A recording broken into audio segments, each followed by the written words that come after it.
Just before we start, we want to introduce ourselves. Hi, my name is Amelia. For the past 2.5 years, I've been running a digital media accelerator for nonprofits. I studied at the University of Michigan, studying engineering and business. My name is Ben Newhouse. I'm a sophomore at NYU, and I study finance and possibly something else later on. My name is Gabriel. I'm a junior at Yale, studying computer science psychology. My name is Krishikesh. I study in India and I run a digital marketing agency. Just want to show you guys. Enjoy.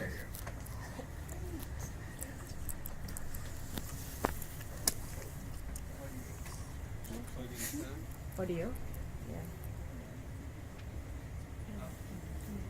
That's it.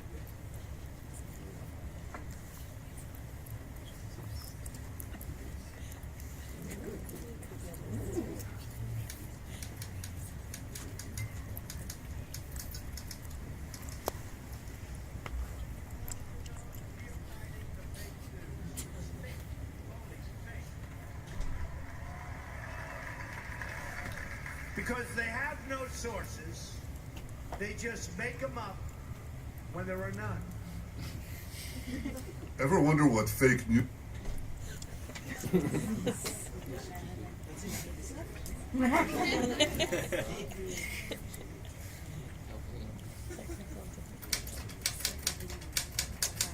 Susan?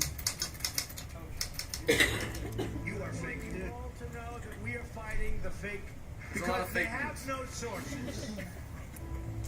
You are fake news. Fake news in your Facebook page. There's fake news on Twitter too. Tessa, WhatsApp finds itself at the center of perhaps the most divisive election in Brazil in decades. This, the popular messaging app owned by Facebook, finding itself surrounded by claims that misinformation is shared with almost impunity. And in Brazil, this is a hugely popular app. Let me just show you how many users. More than 120 million people in Brazil use WhatsApp. That equates to roughly 2/3 of Brazil's voters.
How are you guys doing today?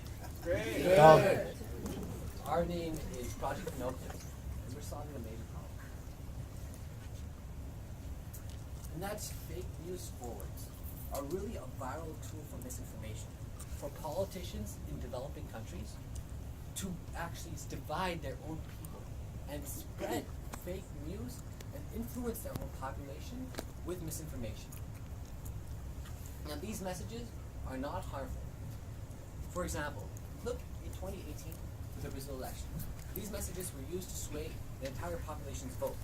But if you look at 2019 with the Indian elections, with 6 times the amount of WhatsApp users, we're already facing a problem where India, over the past, yet even though the election hasn't happened yet, we've already had 50 deaths and mob lynchings because of WhatsApp rumors on the platform.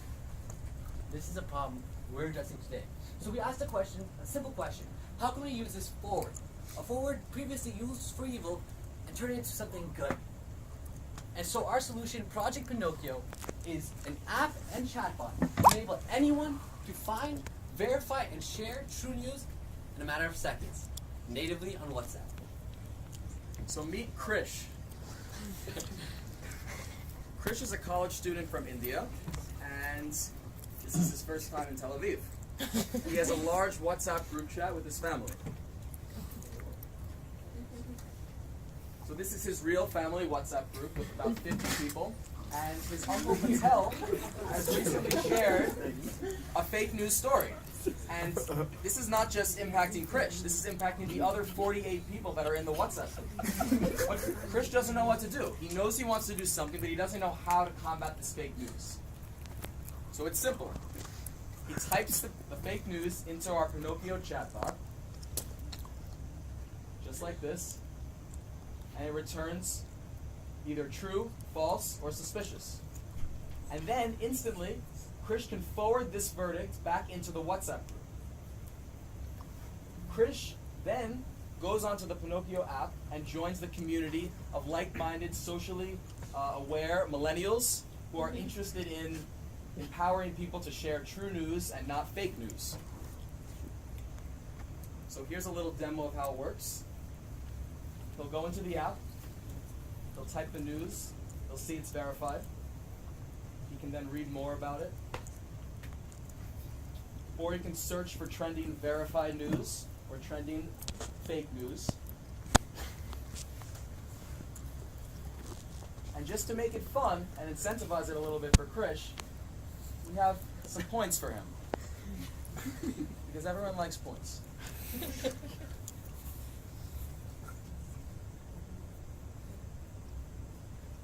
And if it's suspicious, it'll say suspicious, and you can easily share it back into the WhatsApp group chat, which is the differentiating factor here.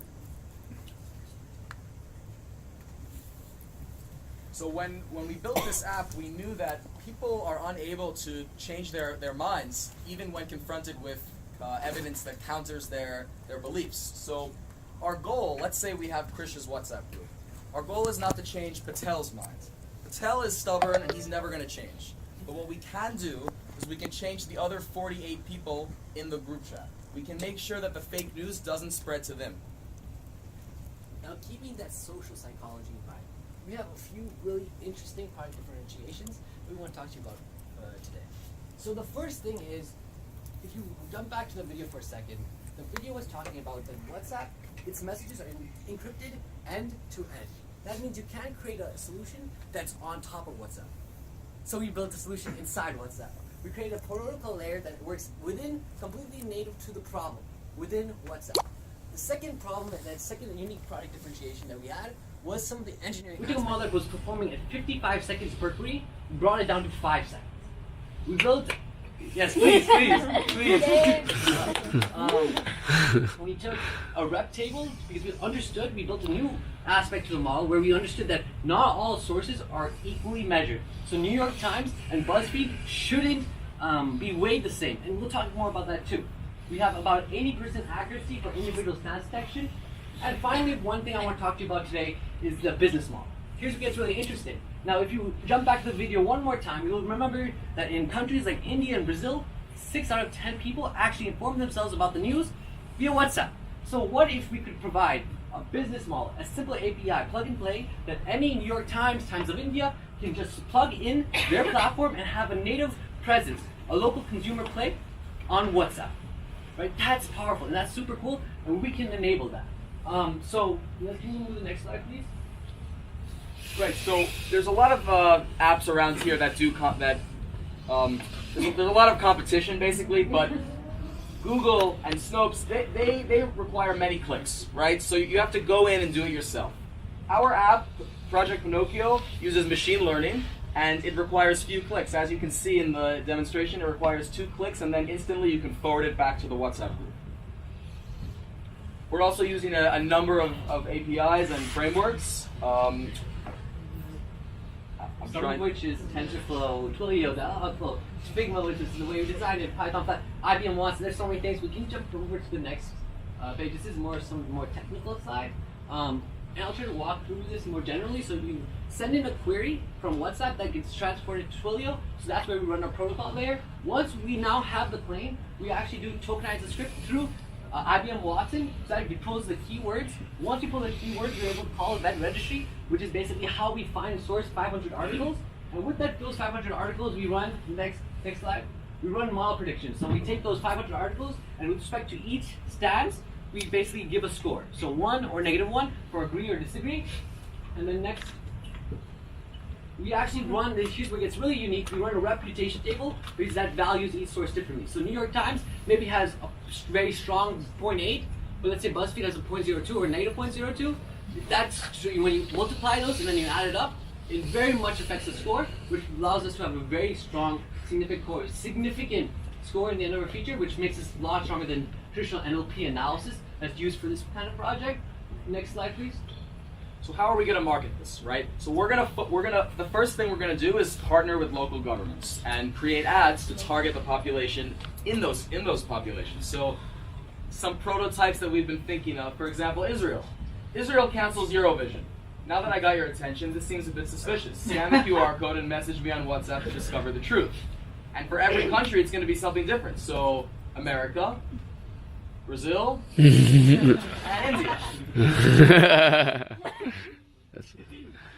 And with even respect to these partnerships, we want to make sure you understand that model integrity is of utmost importance to us. This is Project Pinocchio. We come from different universities, non-technical, technical, but we all came together and we're excited to be a part of Project Pinocchio all together. Wow. This is our test market, HQ in Tel Aviv, Krish in India, but then soon we'll be all over the world, and we're looking forward to it. It looks like Damascus, your office. Oh, yeah. Nothing against Damascus. I'm not sure you have the right infrastructure at the moment. Yeah. Yeah, one-way ticket. Wow.